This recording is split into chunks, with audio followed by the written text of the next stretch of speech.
Today we're looking at BUR6 silicone-based pitch pocket repair. Before we get started, let's always follow OSHA and local safety requirements when working on roofs. Always plan your work in advance. This includes products and tools needed to complete the project. Another consideration is weather. It can impact the installation and proper curing of APOC products. Additional information on weather requirements can be found at apoc.com. Existing problems can be cracking or shrinking of the pitch pocket cement. Let's look at a three-course method using APOC 581 Armor Flash. To start, always clean the surface.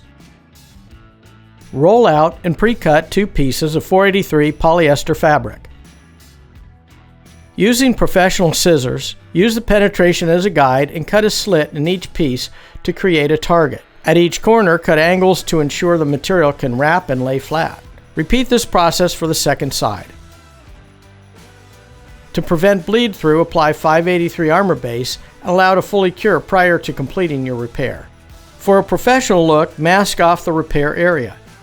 Fill the pocket using 581 Armor Flash to create a sloped cant. Continue applying sealant around the sides, as this will be important in the next step. Embed one side of the target into the 581. Sealant should extend past the fabric. Never embed the fabric over a dry substrate. Embed the final piece of 483 polyester fabric into the 581 Armor Flash. Apply the final coat of 581 Armor Flash to the top and sides of the pitch pocket, completely covering the polyester. Remove the masking tape.